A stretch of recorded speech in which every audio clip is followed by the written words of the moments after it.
uma história cruel. O zelador de um prédio teve a mão decepada, foi num assalto no Porto da Madeira.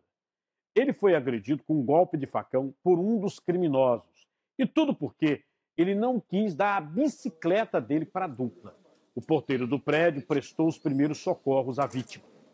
Quando eu escutei um batido no portão, quando eu olhei, vi a bicicleta dele e não localizei ele. Quando eu olhei mais em conta, aí localizei ele deitado, decepado uma mão. Vi ele lá no chão, praticamente apagado. Muito sangue, como é que Muito tá? sangue. Ele não sabia onde estava. E eu falei com ele, calma que Deus está na frente, está no poder. E aí, o que você fez? Na mesma hora a gente acionou o síndico do condomínio. O síndico do condomínio veio, deu assistência, a gente ligou para 190, ligou para o SUS veio. E na mesma hora a gente foi com o síndico, o outro porteiro, a gente foi atrás da mão dele. E a gente vai ao vivo para o SOS Mãos. O zelador foi levado para lá, vai passar por uma cirurgia para reimplantar a mão. A repórter Suelen Braine vai atualizar as informações. Suelen, boa tarde.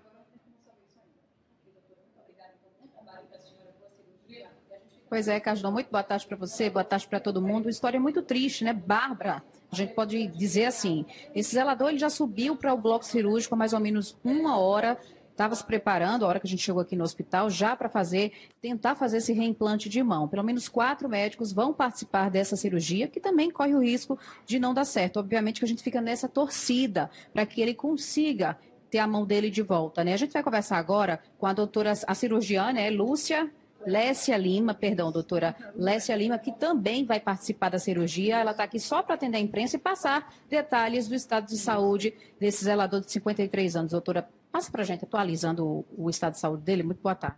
Boa tarde. No momento ele está no centro cirúrgico, tá certo? Já começou o procedimento, estão sendo identificados os nervos, artérias, veias e tudo para poder ser feito o reimplante. Não tenho como te dizer agora como ele está. Em questão hemodinâmica, como assim, ele está estável, ele não corre risco de vida, tá certo? Perdeu bastante sangue, já foi coletado sangue para ver como é que está essa hemoglobina, se vai ter que transfundir ou não, provavelmente vai, tá? Mas nesse momento ele está lá, ainda não tenho como dar noção de como vai ser a partir de agora. Só vamos saber quando terminar a cirurgia. Doutora, com sua experiência, qual é a porcentagem desse tipo de reimplante dar certo?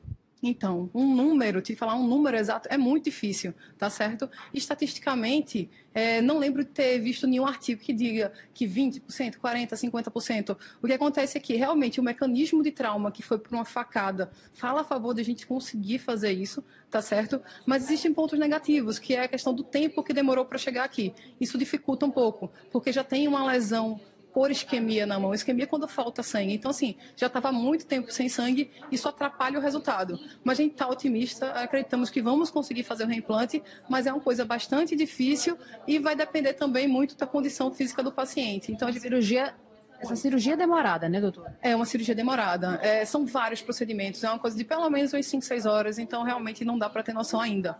Ok, doutora, muito obrigada. Boa cirurgia, inclusive, para a senhora. A gente fica aqui na torcida.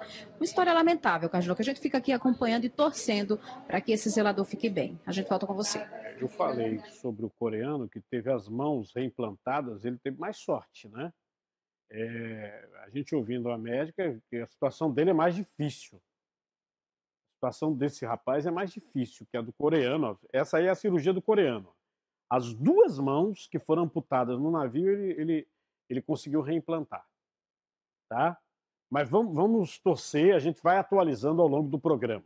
E um detento teve faca cravada na cabeça depois de uma briga na Barreto Campeiro, em Itamaracá. Segundo a Secretaria de Ressocialização, o preso de 34 anos foi ferido por Anderson Luiz da Silva, de 27 anos, que também é detento da unidade. A vítima foi levada pela Polícia Militar para o Hospital da Restauração. O acusado foi encaminhado à delegacia de Itamaracá e foi autuado por tentativa de homicídio. A vítima continua no Hospital da Restauração, passou por uma cirurgia, está consciente, estável, mas não tem previsão de alta. Agora, veja só, a gente daqui a pouco vai tentar ver que cirurgia foi essa. Tá? Porque os médicos conseguiram tirar a faca, aí ele ainda aparece com a faca. Como eu comentei com vocês, às vezes o médico não tira logo. Espera um pouco, vai fazer outros exames.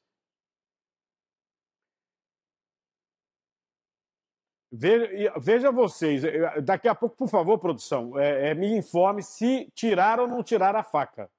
Tiraram ou não tiraram? Porque a informação que está aqui para mim passou por cirurgia. Tiraram a faca? A minha imagem está dizendo aí que não. Tá? É como eu disse, às vezes a pessoa leva um tiro, o médico diz, não vou tirar a bala.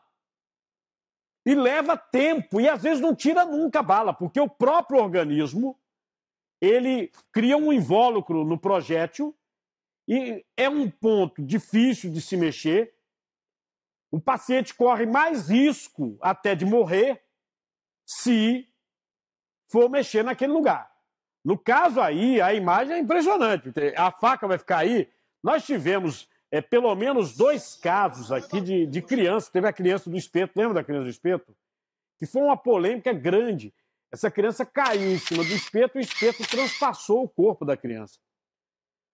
As médicas do Hospital da Restauração que fizeram a cirurgia, e elas são médicas, elas são cientistas, falaram em Deus, falaram em milagre. Por quê? Porque quando o espeto varou o corpo do menino, passou pelo coração. E o menino chegou andando, um dia depois estava liberado andando. Impressionante, né? O caso desse cidadão também chama a atenção.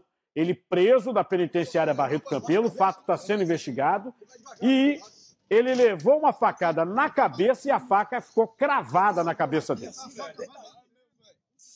Agora há pouco a gente já recebe a informação que a faca foi retirada. A faca foi retirada, ele está aguardando mais informações do HR. A faca foi retirada numa cirurgia. Você vê aí, ó, ele está ainda sendo atendido, mas a faca ainda está aí, ó. A faca foi retirada, ele foi levado à enfermaria, conseguiram tirar a faca. Ainda hoje a gente fala sobre esse caso. E também eu mostro uma entrevista exclusiva do pai do motorista suspeito de atropelar e matar o gari na PE15. Bom, mostra um trechinho aí. O pai disse que o menino não estava embriagado, não. O filho. Família evangélica, mas eu não quero usar isso como argumento. Mas o fato é que não tem interesse nosso de ludibriar nada, apenas esclarecer os fatos. No local onde se encontra inclusive o veículo ainda se encontra lá, existe uma bifurcação. Então eu acredito que houve uma distração dele entre olhar para um lado e para o outro e veio a acontecer esse fato, nesse acidente. O evangélico, você sabe que pela religião não bebe de jeito nenhum, né? Não bebe. Se a pessoa realmente é evangélica, não bebe. Não bebe, não fuma, né? E esse rapaz é estudante de Direito. A gente conta a história disso aí, como é que está o inquérito. Porque o gari foi atropelado, foi lançado e, quando foi lançado, foi carbonizado pelo incêndio do carro. O outro estudante de Direito que atropelou o skatista em Candeias foi para o Cotel. A Justiça decidiu, já pela nova lei, que ele só pode deixar a cadeia se pagar uma fiança de 20 salários mínimos. É outra história que eu vou contar hoje aqui no nosso programa, tá certo? Um homem foi preso suspeito de estuprar a filha de 6 anos no município de Belém de Maria. A mãe da criança flagrou o marido. Vê que tristeza. Um flagrante. A mãe flagra o marido abusando da criança, vê? Uma mãe abalada, ainda sem acreditar na cena que presenciou em Belém de Maria, Mata Sul de Pernambuco. A filhinha de 6 anos, só de calcinha no sofá, suja de esperma, ao lado do marido, o pai biológico da menina. Em meio ao desespero, o pedido de socorro. Não aguentei, não. Cena muito triste ver. É muito triste ver. E aí a família destruída, né? Disso dói muito. Dá muito. O homem de 35 anos foi conduzido à delegacia de plantão, onde foi ouvido e confessou o abuso. A Polícia Civil autuou o suspeito por estupro de vulnerável, com agravante de ser a própria filha. O plantão policial foi lavrado, né, um auto de prisão em flagrante em favor do acusado por estupro de vulnerável, né, agravado, majorado com aumento de pena, porque ele, em tese, praticou esse fato contra a filha, né. Uma prova coletada pela mãe da criança foi encaminhada para a perícia. A mãe teve o cuidado e a diligência de retirar a calcinha da criança, colocar num saco plástico e apresentar à autoridade policial. E esse material foi recolhido e será apresentado ao Instituto de Criminalística. Esse cara, ele já deve ter feito isso antes, né? Ele já deve ter abusado de criança. Pedofilia, eu já disse a vocês, pode perguntar a qualquer psiquiatra. Não tem cura. Não tem cura. Olha a previsão do tempo, Recife, região metropolitana, sexta-feira, 27 de abril. Imagens da praia de Boa Viagem. Previsão de tempo nublado, com chuva rápida e isolada. À noite, se chover com intensidade fraca, temperatura máxima prevista no Recife para hoje, 30 graus, a mínima 23. Nas últimas 24 horas, SAMU enviou 33 ambulâncias para atendimento do Recife. Olha, bombeiro aí, 99 intervenções em praias, 4 atendimentos de combate a incêndio. Já a Polícia Rodoviária Federal, contabilizando 4 acidentes, 6 veículos envolvidos, 3 pessoas feridas e teve uma morte. Um protesto interditou a BR-101 em Goiânia. Essa manifestação foi no início da manhã e teve a participação do Sindicato dos Metalúrgicos e MST. Protesto pacífico, viu? A via foi liberada ao meio-dia, já está tudo liberado. Estudante de direito suspeito de atropelar e matar skatista em Candeias vai para o Cotel. A justiça decidiu que ele só poderá responder a processo em liberdade se pagar a fiança de 20 salários mínimos. Ele continua preso, veja. Logo após ser autuado na delegacia, o estudante Gabriel Vitor Lira Pimentel de Barros, de 21 anos, foi encaminhado para a audiência de custódia em Jaboatão dos Guararapes. Lá, o juiz Otávio Ribeiro Pimentel concedeu liberdade provisória ao rapaz, mas isso se ele pagasse uma fiança de 20 salários mínimos, ou seja, R$ 19.080. Mas até o final do expediente do fórum, nenhum comprovante de pagamento tinha sido apresentado. Então, Gabriel foi encaminhado para o Centro de Triagem de Abreu e Lima, Cotel, e deve permanecer lá até que algum pagamento seja feito. O acidente foi flagrado por câmeras de segurança. As imagens mostram o carro atropelando o skatista, que chega a ser projetado a uma distância de 82 metros. Logo em seguida, é possível ver o estudante sendo detido pela polícia militar. O skatista morreu na hora. O carro de Gabriel ficou completamente destruído. A gente volta nesse caso, inclusive, juíza vai explicar mudanças na lei em relação a motoristas bêbados que provocam acidentes com vítimas.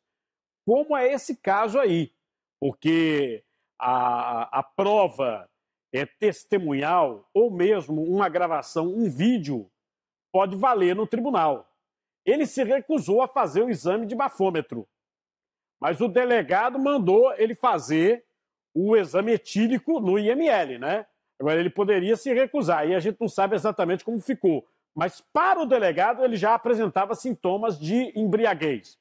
Exclusivo, pai de motorista suspeito de atropelar gari em Olinda, fala com exclusividade. Ele nega que o filho tivesse bebido. Inclusive, diz que o filho não bebe de jeito nenhum por conta da religião. O depoimento do pai do estudante na delegacia do Varadouro foi adiado para a próxima semana, mas ele conversou com exclusividade com a nossa equipe de reportagem e garantiu que o filho não ingeriu bebida alcoólica no dia do acidente. Nós somos de uma família evangélica, mas eu não quero usar isso como argumento. Mas o fato é que não tem interesse nosso de ludibriar nada, apenas esclarecer os fatos.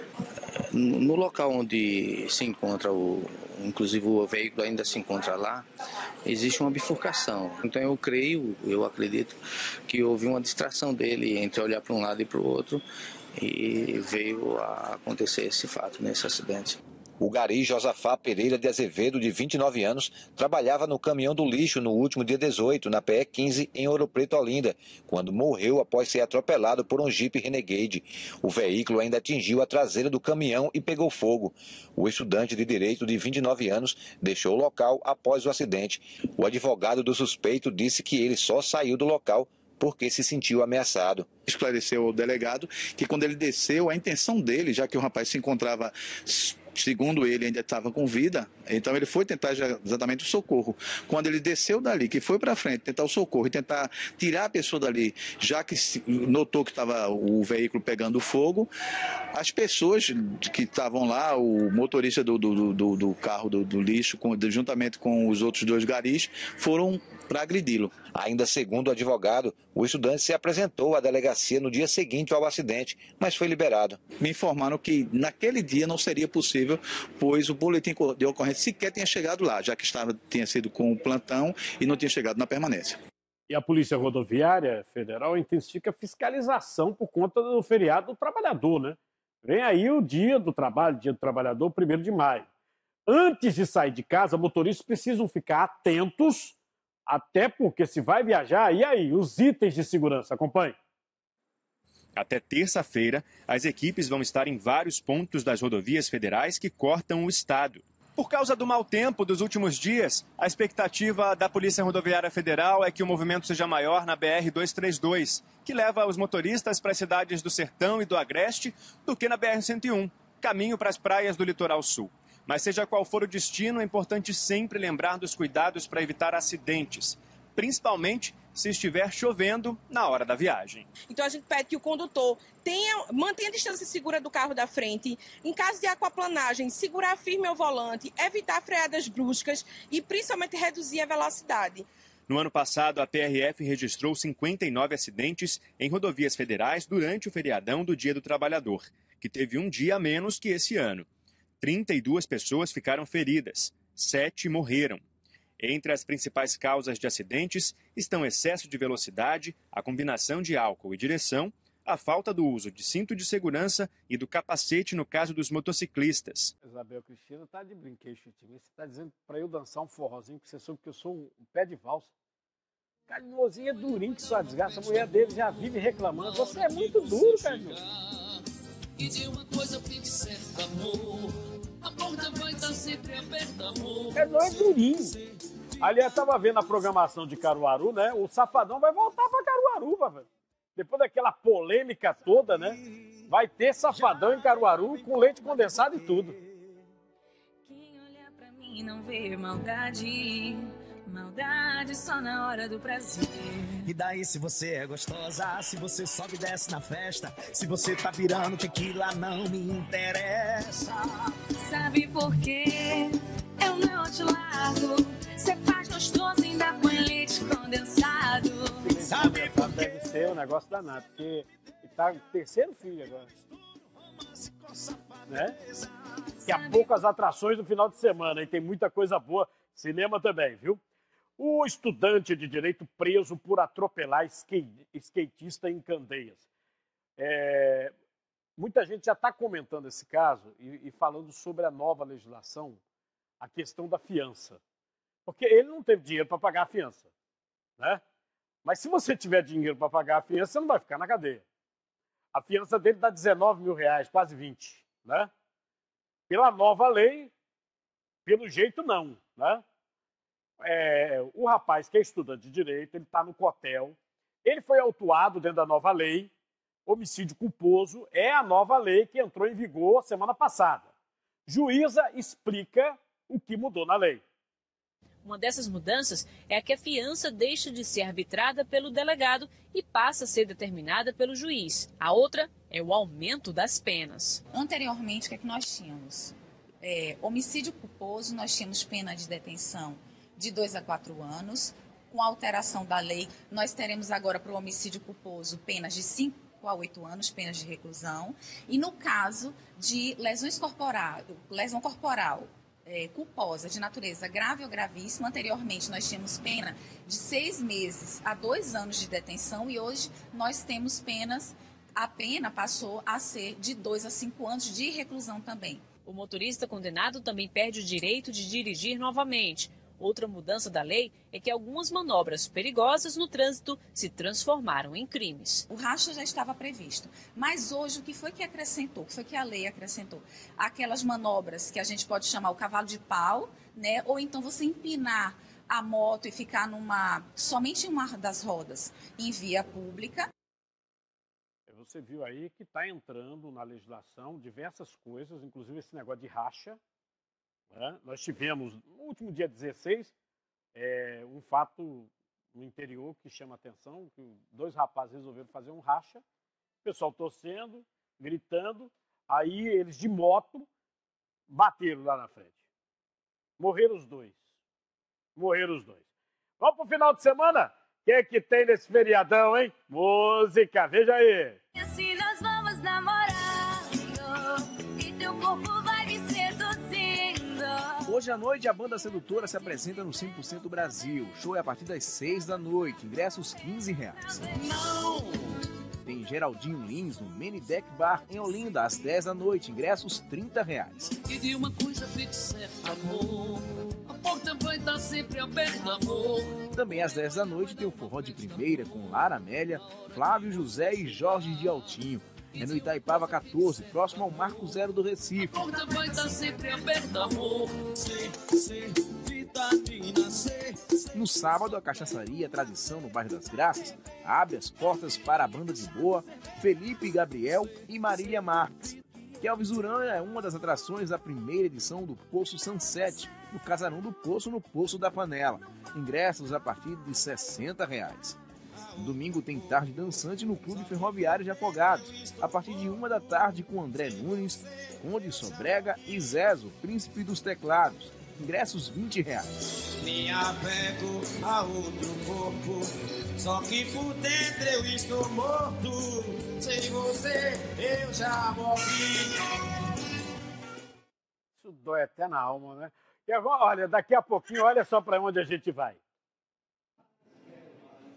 Pois é, Cardinô, viemos parar no mercado da Encruzilhada e o clima por aqui tá bem legal, viu? Tem comida e boa música também, porque hoje é sexta-feira. O programa de hoje tá assim, bem animado. Estamos com os representantes das bandas Pau e Corda, Quinteto Violado e Som da Terra. Nesse espaço gourmet que foi montado aqui no mercado da Encruzilhada, um espaço que tem atraído muita gente, principalmente nos finais de semana, viu, Cardinô? Então daqui a pouco a gente volta com muito mais música e boa comida por aqui. Dupla suspeita de assaltar pizzaria na UR7 na Várzea. Câmeras registraram o crime. Além do dinheiro do caixa, a dupla também chega a roubar um aparelho de TV. Agora é um telão, viu? Vê aí, ó. Os dois ladrões usam um carro de cor prata. O veículo chega a encostar em uma motocicleta estacionada na via. Na sequência, os dois bandidos aparecem entrando na pizzaria. Os criminosos rendem funcionários, entre eles uma mulher que está no caixa. Os bandidos roubam dinheiro. Eles também aparecem nas imagens levando um aparelho de TV. O assalto aconteceu na rua Roraima, na UR7 Várzea, no Recife. O crime está sendo investigado pela Polícia Civil. Outro caso. Motorista Uber vítima de assalto na corrida com uma passageira no Ibura. E o motorista Uber teve o carro roubado. O maior e o menor de 17 anos, suspeitos do crime, acabaram pegos pela polícia já na UR4. Acompanhe. A vítima foi este motorista do aplicativo Uber que pediu para não ser identificado. Ele contou que pegou uma passageira perto da rua Rio Xingu, no Ibura de Baixo, e foi interceptado por outro carro ocupado por 4 elementos. Tinha acabado de pegar uma passageira na mesma rua, eu tive que reduzir para passar no quebra-mola. Esse carro, que foi um Mobi, ele fechou o meu carro e nessa situação ele já desceu, um desceu armado, era 4 rapazes, apontando a arma para mim, mandando eu descer, os 2 a qual foi pego com o meu carro. Eles entraram dentro do carro, deram o rei, saiu desesperado lá, os outros 2 entrou no Mobi lá e foram-se embora. Graças a Deus, os policiais da BBTran conseguiram abordar eles na subida da UR4. Os policiais do BBTran conduziram ao DPCA Felipe Gabriel Barbosa Soares, de 18 anos, e um menor de 17 anos, que foram reconhecidos pela vítima. Outros 2 elementos continuam foragidos. A Polícia Civil informou que esse menor de 17 anos foi autuado dentro do Estatuto, ato infracional correspondente a roubo. Ele já foi encaminhado ao presídio de menores. O Felipe Gabriel foi autuado em flagrante delito por roubo e corrupção de menor e foi encaminhado à audiência de custódia. Eu estou vendo aqui a Lica Carvalho mandando, pedindo um abraço aqui, e ela botou a hashtag Por Dentro do Carnaval. Daqui a pouco sai aqui no ar, viu? E a Isabel comentando aqui a questão do rapaz que atropelou e matou o skatista, né, que a fiança é 19 mil reais, mas ele não teve o dinheiro para pagar. E ela está dizendo assim, a nova lei, né, quanto que vale a vida? Porque muita gente pensou que a nova lei ela iria aprimorar a situação. Mas pelo jeito, e nós tínhamos advertido aqui, nós colocamos o advogado José Siqueira Filho aqui, que é criminalista, ele disse, não vai melhorar não, viu? Pelo que eu estou vendo no texto, abrandou. E ele só foi para a cadeia porque não teve dinheiro para pagar, né? Deixa eu voltar ao zelador que teve a mão decepada num assalto no bairro de Porto da Madeira. Inclusive, a nossa equipe esteve no local do crime e localizou exatamente o local onde a mão da vítima foi resgatada. O crime foi na Avenida Cidade de Monteiro, Porto da Madeira. Era por volta das 4 da manhã.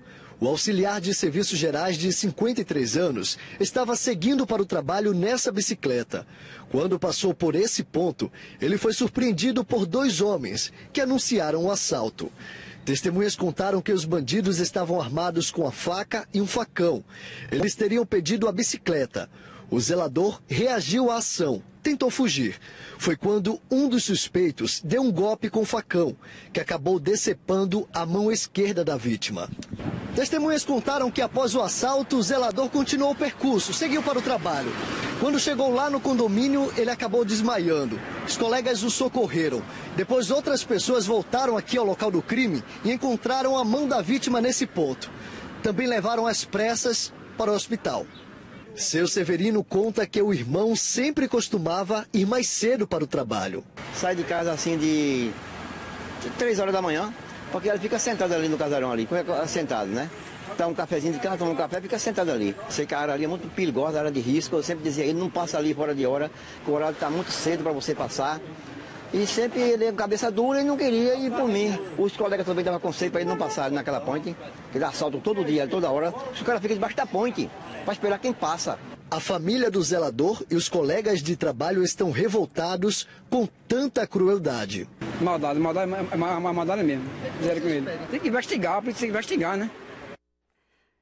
Olha, o registro policial foi feito pela Força Tarefa da capital e a investigação será feita à 9ª Delegacia de Homicídios do DHPP. O caso fica com o delegado Ricardo Silveira. Agora há pouco nós colocamos a médica informando que para reimplantar a mão dele é um pouco difícil. Está difícil. Você sabe que teve um coreano que ele estava embarcado, ele perdeu as 2 mãos. Nesse mesmo hospital, conseguiram fazer o reimplante das 2 mãos dele. Nesse mesmo hospital, conseguiram fazer o reimplante.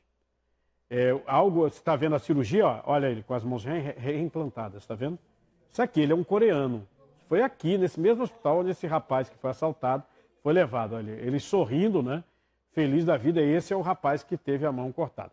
Esse rapaz, a situação dele está mais difícil. Já já eu volto na médica, né? Falando...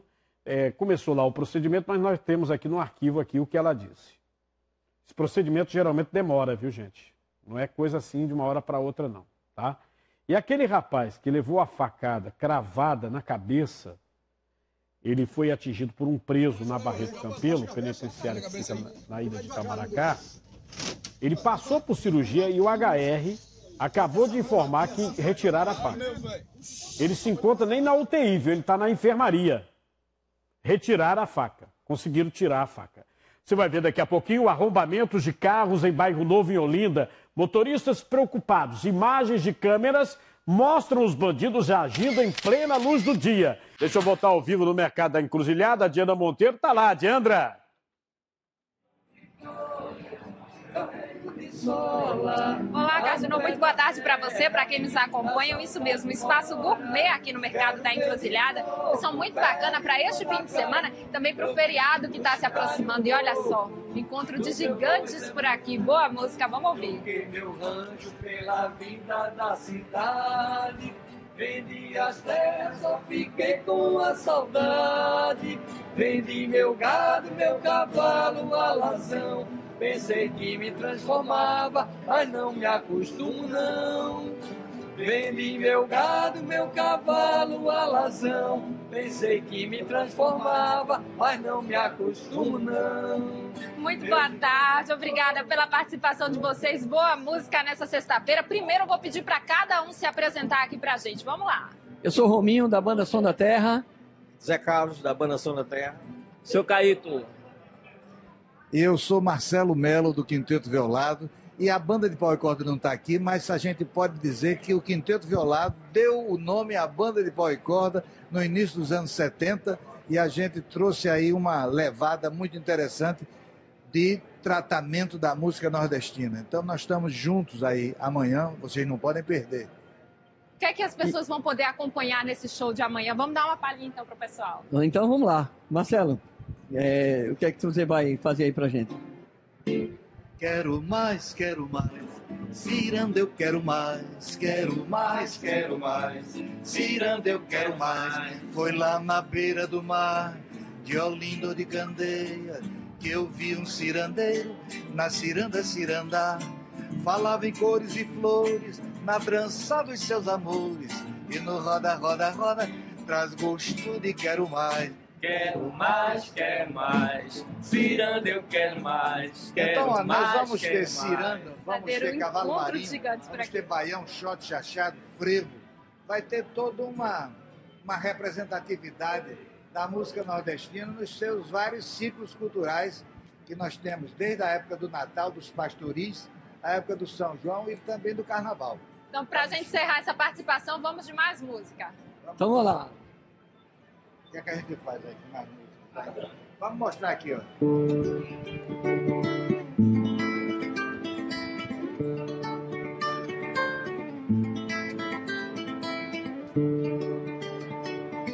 Encontro de Gigantes acontece amanhã no Teatro Guararapes e a gente está aqui no Mercado da Encruzilhada, Cartagena, esse espaço gourmet. A gente mostra que tem boa música e também boa comida por aqui, viu? Voltamos com você. Com a fogueira de São João, eu perguntei a Deus do céu, ai, por que tamanha judiação? Eu perguntei a Deus do céu, ai, por que tamanha judiação?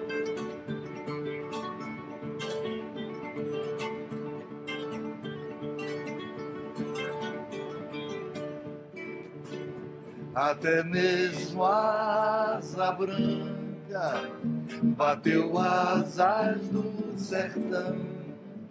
Então se eu disse adeus, Rosinha, guarda contigo meu coração. Então se eu Tem um disse... espaço gourmet ali, né? Música boa, né? Comida boa. Bom, daqui a pouco cinema, viu, gente? Daqui a pouco a gente mostra as estreias do cinema. Tem muita coisa legal aí para você curtir nesse final de semana, que é prolongado para quem, evidentemente, não vai trabalhar no dia do trabalho ou do trabalhador, tá? Deixa eu falar sobre os arrombamentos de carros em Bairro Novo, Olinda. Motoristas denunciam que as investidas acontecem em qualquer horário do dia. Câmeras flagraram os arrombamentos. Acompanhe. Os arrombamentos acontecem à noite e também durante o dia. Neste vídeo, o ladrão aparece falando ao celular. Ele caminha pela calçada. O homem se aproxima dos veículos que estão estacionados na via e observa pelo vidro se dentro do carro existem objetos. O criminoso escolhe o carro preto.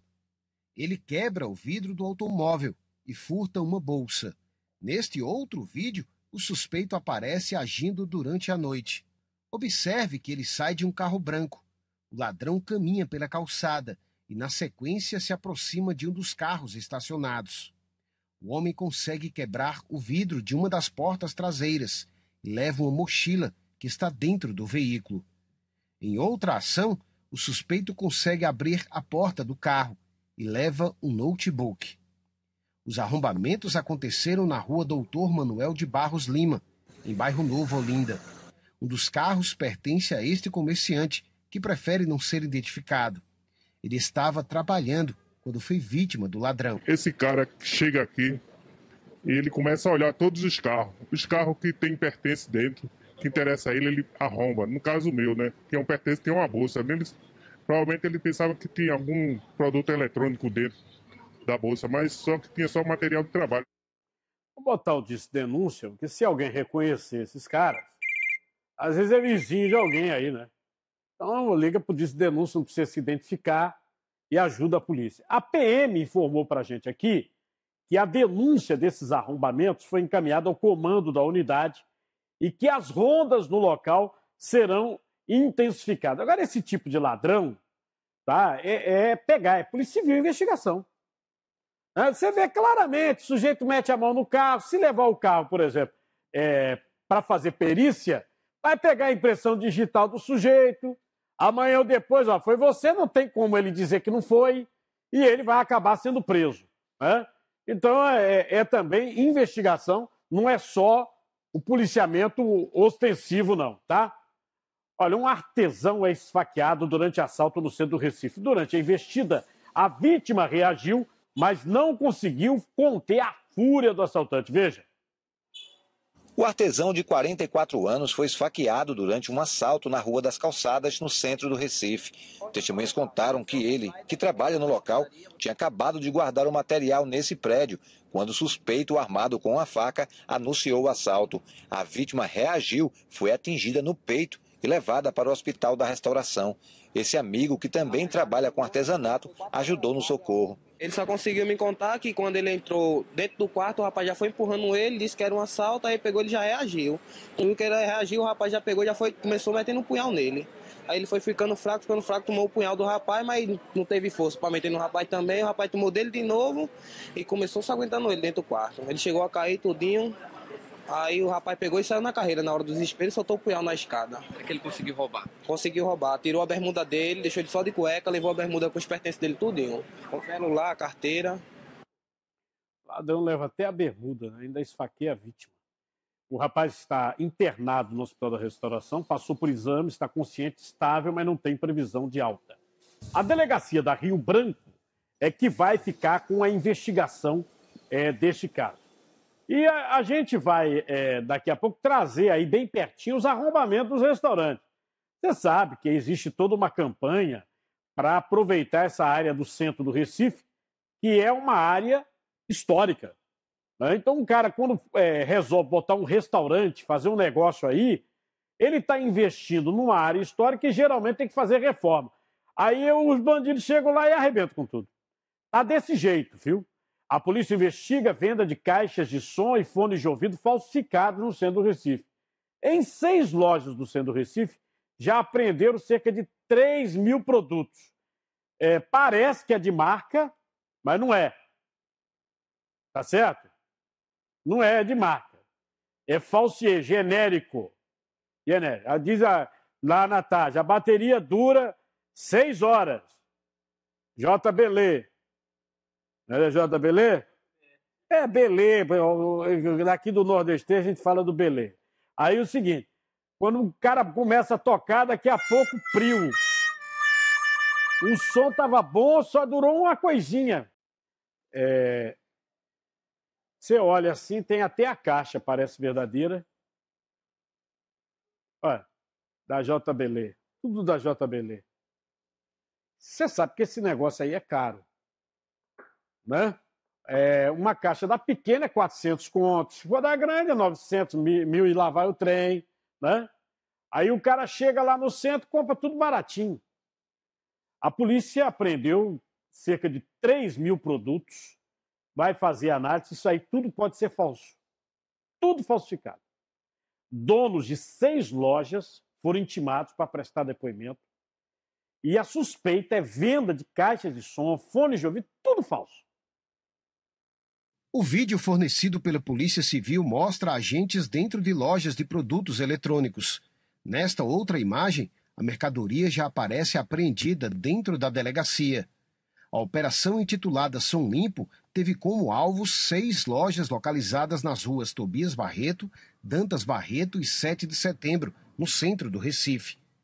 Nos estabelecimentos, a Polícia Civil encontrou 3 mil produtos falsificados, entre eles caixas de som e fones de ouvido. A operação foi deflagrada depois que representantes do fabricante original dos produtos, uma empresa americana, denunciou as lojas à Polícia Civil.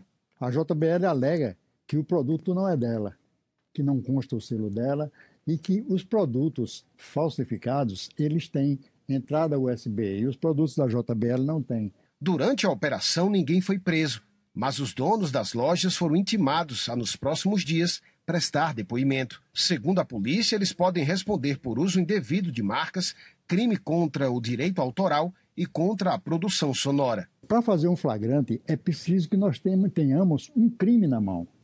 E eu não posso dizer que esses produtos aí são um crime, quer dizer, que comercializar esses produtos é um crime. Por quê? Porque ele só se torna crime depois de o perito analisá-lo e dizer, olha, esse produto é contrafeito. Não, e a fabricante provavelmente vai fornecer elementos. O interesse é da JBL, que é uma empresa enorme, americana, e que é falsificada no mundo todo. Quando eu estive na China, eles vendem essas porcarias abertamente. E fala assim, não, isso aqui é cópia, eles chamam de cópia. É uma cópia. Aí você tem a cópia A, B e C. Né? A C é uma desgraça. A A, ela é top. Porque grande parte desses produtos, por conta do mercado de trabalho, que o trabalhador chinês ganha uma mixaria, o americano desenvolve a tecnologia e manda para a China para eles fabricarem. Até o iPhone é assim. Aí, meu amigo, é uma desgraça.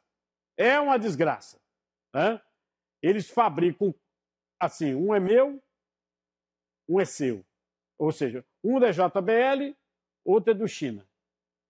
Aí, vez por outra, faz assim, um da JBL, um do China, um do China, um do China, um do China. Um da JBL, do China, do China, do China, do China. E aí, ó, espalha pelo mundo todo, ó. Ó a bronca. Ontem aqui no programa eu falei sobre a cratera na rua Amália Bernardino de Souza, em Boa Viagem. Além do buraco causado pelo vazamento, a rua tem muitos outros problemas, reclamações dos moradores. Os problemas estão ao longo de toda a via. Quem passa na rua Amália Bernardino Pessoa, em Boa Viagem, zona sul do Recife, reclama do acesso. Neste trecho entre a rua Ernesto de Paula Santos e a Ribeiro de Brito, é preciso muito cuidado para evitar prejuízos. E agora tá pior, que botaram esse barro aqui e ficou pior ainda, ficou mais cheio de buraco ainda. Já teve algum tipo de prejuízo? Comigo, de furar pneu é frequentemente, né? Isso aqui é urgente. Isso aqui já passou da hora, com a chuva, abandonar nessa obra e agora a gente está desassistido. Quando chove, a situação é ainda pior. De acordo com os moradores, este trecho fica completamente alagado, o que prejudica ainda mais o acesso. A rua é baixinha e a gente, quando vai passar, realmente sofre aqui. A chuva prejudicou, tudo bem, mas hoje é um dia de sol, eles têm essa previsão, a meteorologia está aí para servir a gente e eles podem retomar essa obra. Ajuda a gente, vai. Na mesma rua, uma cratera se formou após o vazamento de uma tubulação. Na madrugada, os moradores registraram o momento em que a água estava minando no asfalto. Horas depois, o buraco formado na área já era impressionante. Foi preciso interditar uma parte da rua. Tem os dois canos aqui, ó. Tem um azul e um amarelo. O problema na área é recorrente. No ano passado, 3 carros caíram num buraco como este. A Compesa enviou uma equipe para resolver o vazamento e reparar o asfalto. Olha, por nota, a Inlub informou que realizou no início deste ano um serviço de drenagem e pavimentação em um trecho da rua. O restante do serviço vai ser realizado no trecho entre Ernesto de Paula Santos e a Jorge Coceiro da Costa Eiras. A intervenção nessa via tem um custo total de R$1 milhão. R$1 milhão. O trabalho contempla a construção de 68 caixas de drenagem, a recuperação de 590 metros de tubos de drenagem e implantação de 800 metros de meio-fio com linha d'água. A melhoria, de acordo com a Inlub, é necessária para evitar os alagamentos. Aí vamos aqui na outra situação, porque não adianta a Inlub pegar e consertar, gastar R$1 milhão do dinheiro do contribuinte e pipocar outro buraco, como isso a gente vem denunciando desde o ano passado. Ano passado, inclusive, caíram carros nos buracos. Caíram, carro, a Kombi caiu, caíram os carros. Os carros vinham, pensavam que era um buraquinho, era um buracão. E aí ficavam lá atolados no buraco. Esse carro caiu, a Kombi caiu. É impressionante.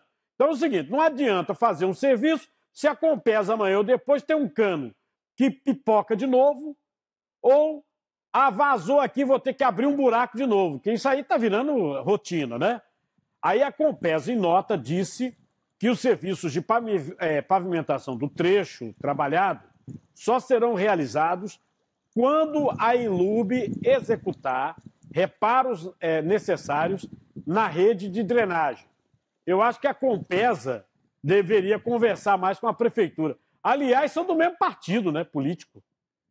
Tanto a prefeitura é governada por PSB, o governo do estado, Paulo Câmara, também é do PSB. Né? Então, vocês têm que se entender. Agora, o povo é que não pode levar na cabeça 1, 2, 3 vezes por ano. Não, e quando leva é na cabeça mesmo. Você já imaginou o cara num apartamentão desse aí ficar sem água? Vai buscar água onde? Não, desce, vai lá na casa do chapéu, pega um balde e leva para casa para tomar banho de cuia. É isso? Isso é esculhambação. O cara paga 1 metro quadrado mais caro de Pernambuco para se ferrar. Eu estou pagando aqui para eu me enganar, viu? Eu gosto de sofrer. Hein? No nosso WhatsApp, imagens do descaso da Presidente Castelo Branco em Candeia, Jaboatão dos Guararapes.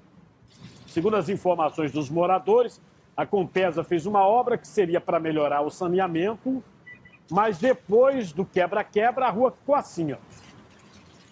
Aí. Quebraram tudo. A Compesa de novo. A Compesa. Como pesa essa Compesa? Ninguém aguenta tanta Compesa. Com as chuvas, né, dos últimos dias, aí a situação ficou pior.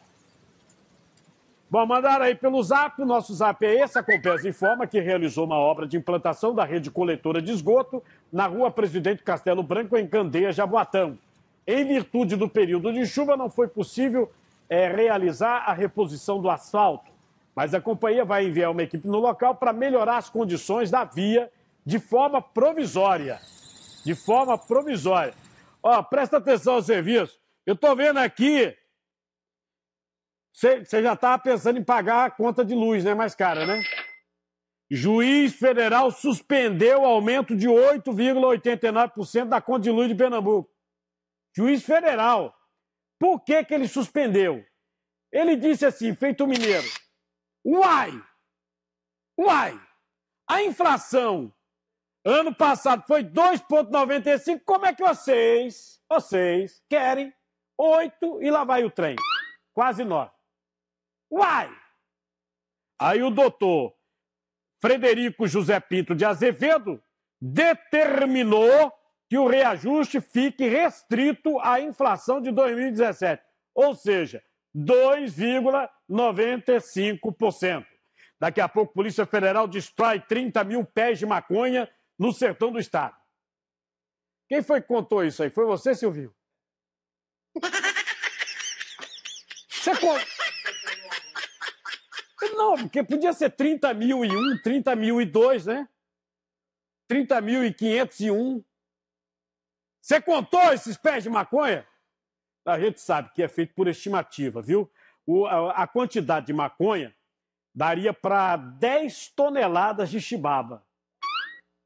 10 também é brincadeira, para deixar todo mundo muito doidão, entendeu? É maconha. Para quem pensava que Pernambuco não estava mais produzindo maconha, né? Porque nunca mais teve uma investida dessa da polícia, né? Aí você vê, tá toda verdinha, porque choveu. A bicha cresceu rápido, né? Tá toda... Você tá vendo que a maconha, o princípio ativo, é a flor. Já está quase florindo, quase pronta para colheita. Aí a polícia chegou antes, né? Essa quantidade dava para produzir 10 toneladas da droga, é o que afirma a polícia. Os detalhes a gente vai trazer agora, nesse momento, com o Emerson Pereira. Emerson, boa tarde.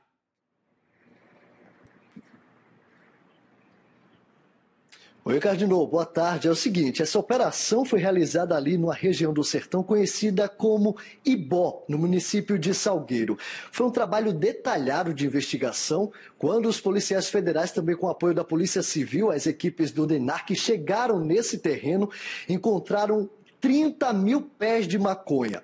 E algumas pessoas estavam tomando conta ali dessa vegetação e aí conseguiram fugir, correram no momento da chegada dos policiais.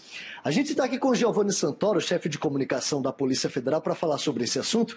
Ô Giovanni, as pessoas correram Mas vocês conseguem identificar quem é o responsável, quem estava tomando conta dessa droga, não é isso? Boa tarde. Boa tarde, Emerson. Boa tarde, Cardono no estúdio. Boa tarde a todos. Sim, a gente pega informações no locais dessas pessoas que se evadiram quando da presença da chegada da polícia e depois essas pessoas sendo identificadas, elas são intimadas a comparecer na Polícia Federal e aí vão responder por esse crime, por esse processo. Agora, se caso tem algum dono proprietário da terra, essa terra também ela pode ser expropriada e ser colocada para a reforma agrária. 30 mil pés de maconha, isso daria para produzir 10 toneladas da droga. Esse material entorpecente seria comercializado onde? Principalmente aqui em Pernambuco, na Bahia e também na Paraíba, porque a maconha que é produzida no sertão pernambucano, via de regra, abastece toda a região nordeste. Por isso a necessidade de se fazer essas ações constantes, porque você imagina, 10 toneladas de maconha, se fosse colocado no mercado consumidor e abastecido do ponto de venda de droga, realmente aumentaria a violência, porque o tráfico de droga traz sobre si várias outras ocorrências, como assalto, homicídios e outras incidências. Giovanni, uma curiosidade, como é que a polícia consegue chegar a esse número de 30 mil pés? É com base no terreno? Exatamente. Vamos responder então a pergunta do nosso amigo Cardinô. Através de cálculos e levantamentos que é feito por metro quadrado. Os peritos criminais fazem esse levantamento e aí se chega a um cálculo de pés que tem plantado naquela área.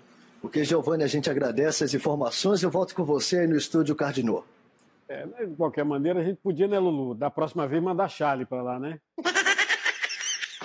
Para contar. Bota ele para contar esse negócio. E vocês viram aí também a incineração de drogas que foi feita pela Polícia Federal. Aqueles pacotes todinho, ó. Olha aí. Uma baixa grande no tráfico de drogas aqui no estado de Pernambuco. É muita droga que foi incinerada, foi destruída, tá? A Michele Ramos, que é do bairro de Nova Descoberta, quer saber quais os danos causados na visão de quem fica muito tempo no computador. E aí eu até estendo, no computador, no tablet, no celular. A oftalmologista Eveline Barros respondeu por dentro. Oi, Michele. Veja, o dano do computador, aí a gente vai incluir muitas coisas, hoje em dia que está se estudando, né? Vai do mais simples, que seria a gente ficar muito no computador, não piscar os olhos e isso gerar uma sensação de desconforto, de olho seco, como vai também, até a gente pode falar em crianças também que passam muito tempo em eletrônico, que aí começam a desenvolver problemas visuais, né? Então, assim, hoje em dia a gente tem uma gama, então para a gente resumir, seria um pouco difícil. Tá vendo aí? O Charles já entrou aqui todo desconfiado, né? A gente já vai mandar ele pro sertão para contar os pés de maconha lá. É coisa rápida, 30 mil e lá vai o trem. Você vai contando, 1, 2, 3, vai fazendo apontamento, tá? Ó, na rua Engenheiro Lobo, lá em Barra de Jangada, os moradores estão ilhados. E olha que a chuva passou, né? Eles dizem que desde a última chuva o canal Lagoa do Náutico transbordou e ficou assim. Pedem para que a prefeitura faça uma limpeza no canal porque está sujo. A Secretaria de Infraestrutura de Jaboatão informou que vai fazer já na segunda-feira, começa segunda, a dragagem do canal. Dessa forma vai ser possível normalizar a situação da localidade e também Candeias e Barra de Jangada, porque o canal entupido transborda para tudo quanto é lado. O serviço deve ser concluído, diz a Prefeitura, em 10 dias. E você vai ver daqui a pouquinho a primeira morte registrada em Pernambuco da gripe H1N1. O cuidado extra deve ser principalmente por conta de crianças que são mais prejudicadas pelas viroses. Febre alta, dificuldade para respirar, são os principais sintomas. O problema é o seguinte, essa gripe e outras, né? Esses e outros vírus estão matando em várias regiões dos Estados Unidos e da Europa, tá? Então, todo cuidado é pouco. Está rolando aí a vacinação contra a gripe, né? É aconselhável tomar a vacina, mas morreu o primeiro paciente associado à gripe aqui no estado de Pernambuco. De acordo com a Secretaria Estadual de Saúde, no dia 16 de abril, um paciente de 45 anos foi notificado com síndrome respiratória aguda grave no hospital do IMIP. E na última terça-feira, esse paciente veio a óbito por conta da presença do vírus da gripe H1N1 em amostras do sangue coletadas do cidadão. A Secretaria Municipal de Saúde disse que o paciente tinha uma doença crônica e agora está investigando o caso para descobrir o que pode ter contribuído para o agravamento desse quadro da gripe. Agora, nessa época do ano, é comum você ver assim, isso aí é a urgência que a gente tem aí, ó, tá vendo? Lotado. Chega lá, o médico diz virose, é virose. E nós temos aí um problema muito sério, porque como a gente teve alagamentos, ontem a gente mostrou a história do rapaz que pode ter morrido com leptospirose. A Secretaria de Saúde do Estado disse que está investigando o caso, até porque o rapaz, ele esteve 7 vezes em unidades hospitalares diferentes e os médicos não pediram nenhum exame a ele. E ele morreu com sintomas de leptospirose, a doença do rato. Tá? Agora, essa virose aí, esse aí é o rapaz que morreu, que faleceu. Ele ia, inclusive, anteontem, ele ia trabalhar no shopping de Olinda, que abriu, e morreu antes. Vê. 7 vezes no hospital não pediram um exame para fazer. Mas aí é o seguinte, esse ano, o sintoma mais marcante entre crianças é a febre acompanhada com dificuldade de respirar, secreção. Os pais devem ficar atentos para o quadro, para não se agravar, para não se transformar no que os médicos chamam de síndrome respiratória aguda. Com o período chuvoso se aproximando, as emergências estão cada vez mais lotadas. A maioria foi diagnosticada com virose respiratória, que vem acompanhada de febre alta, falta de ar e dor de cabeça. Minha filha está com febre alta e vomitando. E queixa com dor de cabeça, dor no corpo. Os pais precisam ficar atentos quanto aos sinais e sintomas dos pequenos. O que chama a atenção é realmente a dispneia, o cansaço. Então, é aquela criança que está gripadinha, com o narizinho entupido e que agrava. Então, ela tem a dificuldade respiratória. E a gente ressalta isso como sinal de risco. Quanto mais nova a criança, quanto mais baixa a idade ela tem, a mãe tem que ter cuidado em relação à febre. E aí a mãe precisa vir ao serviço de saúde para que seja orientada e examinada a criança com rigor. Uma virose respiratória pode se tornar em algo muito pior, como a síndrome respiratória aguda. De acordo com a Secretaria de Saúde de Pernambuco, até o último dia 14, foram registrados 315 casos de síndrome respiratória aguda. As crianças de até 2 anos são as mais atingidas. Porque elas têm uma imunidade um pouco mais deficiente, até pela faixa etária delas. Outra coisa também que a gente faz questão de ressaltar é a questão da importância do aleitamento materno, que a gente reforça muito com as mães, mas infelizmente a gente ainda tem uma grande quantidade de mães que não amamentam. Então essas crianças têm realmente assim, uma deficiência maior em relação à imunidade e podem agravar esses quadros respiratórios.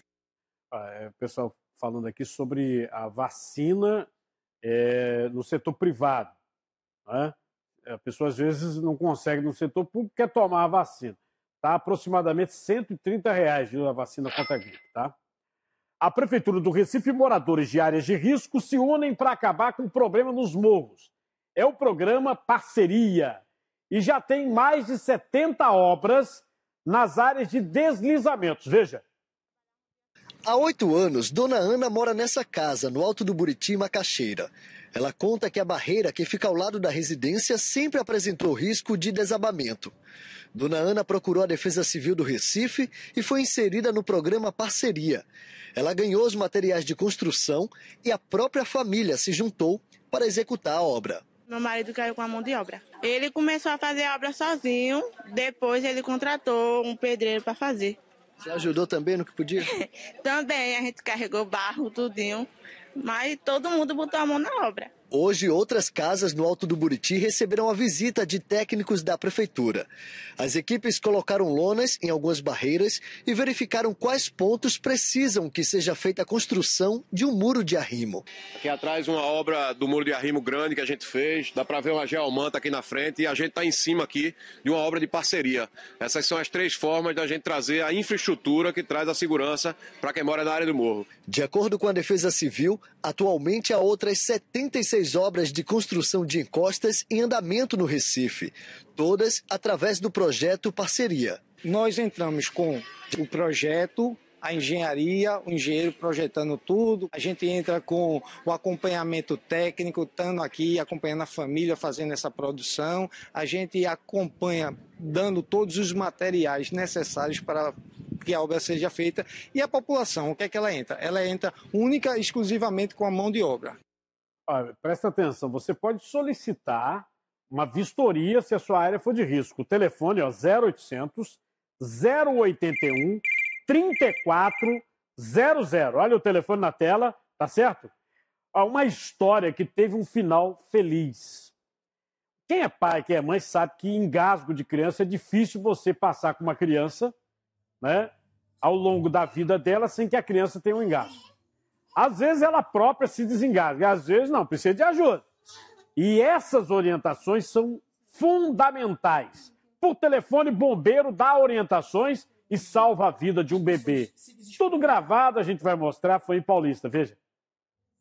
Com a filha nos braços, o sentimento de Débora e Vinícius é de alívio. O casal passou por um verdadeiro susto nessa semana. A pequena Isabela, que nasceu há pouco mais de 20 dias, teria engasgado enquanto dormia. Foi aí que ela decidiu pedir ajuda. Débora, é um momento difícil para vocês, né? Bastante. É um momento que a gente fica realmente desesperado, não sabe a quem procurar pedir ajuda. Mas, graças a Deus, a gente ligou pro Corpo de Bombeiros e eles foram extremamente rápidos e calmos, que foi de extrema importância, porque a gente já estava muito nervoso. Pelo amor de Deus, a minha filha ela não sei se ela gostou, ela está entalada aqui. Qual a idade dela? Ela está com 23 dias. Certo, você vai colocar ela de modo que a barriga dela fique encostada no seu antebraço e o queixo fique entre o polegar e o indicador, entendeu? As duas pernas dela vão ficar entre seu braço, entendeu? Chorou? Já chorou. Pronto, desligou.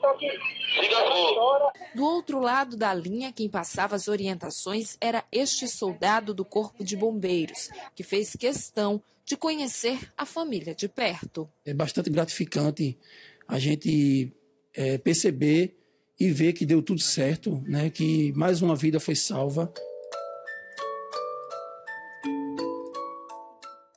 A gente já mostrou outras reportagens aqui que, dependendo da idade, tem uma técnica, né? Para cada idade tem um jeito de se fazer.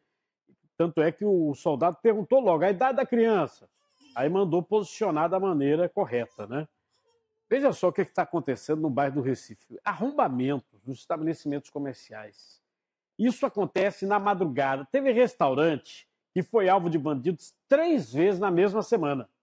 Os bandidos levaram parte do aparelho de som e deixaram tudo revirado. Eles entraram pelo telhado do restaurante que fica na Rua do Apolo, no Recife Antigo. O dono veio à delegacia do bairro registrar a queixa e conta que este não foi o único arrombamento no local. Foram 3 vezes, em menos de uma semana, 3 arrombamentos. Foram registrados 7 boletins de ocorrências de arrombamentos. Esta empresária está revoltada. Nós pagamos impostos. Governador, secretário de segurança, providência. No restaurante dela, os bandidos arrombaram a porta da frente e deixaram a bagunça. Esta empresária teve mais sorte. Os bandidos desligaram a energia para não serem filmados, mas acabaram desistindo de entrar. Alguém passou na hora e viu. Mas eles sabem o que estão fazendo. Eles desativaram minhas câmeras, cortando a luz do lado de fora para poder iniciar a tentativa do arrombamento. De acordo com as vítimas, quase todos os restaurantes e empresas da Rua da Guia e do Apolo já foram alvos dos bandidos. Eles denunciam que falta policiamento à noite. E nós vemos o policiamento de manhã. É lindo, viu? Eles passam pela rua de manhã, a gente vê todo mundo bonitinho de manhã. De noite passa um carro da polícia, passa uma vez. Quem mora no bairro diz que passa uma vez perdida. A pessoa faz um sacrifício danado para botar um estabelecimento num sítio histórico e o governo não dá apoio. Resumo, o governo não apoia. A ação do Exército Brasileiro apreendeu 20 quilos de explosivos, 777 metros de cordel detonante em Pernambuco, Paraíba, Alagoas e Rio Grande do Norte. Ao todo, foram vistoriados 64 locais que fabricam e manipulam bombas. Das empresas vistoriadas, 19 foram autuadas por irregularidades, 9 delas aqui em Pernambuco. E tem cinema, vamos olhar. Thanos. Quem aguardou o filme Os Vingadores Guerra Infinita já pode conferir nas telonas. Ao chegar à Terra, Thanos está disposto a reunir as joias do infinito. He's coming to us. We have what Thanos wants. So that's what we use. Para enfrentá-lo, os Vingadores precisam reunir forças com os Guardiões da Galáxia, ao mesmo tempo em que lidam com a desavença entre alguns de seus integrantes. Let's talk about this plan of yours. I think it's good, except it sucks. So let me do the plan, and that way it might be really good. Wow. Para quem gosta de drama, o filme Tudo Que Eu Quero conta a história de Wendy, uma jovem mulher portadora de autismo, que consegue driblar sua cuidadora com um único objetivo em mente: entregar o seu manuscrito para concorrer a uma competição sobre Star Trek. Don't be afraid, Jim. The unknown is there for us to conquer, not to fear.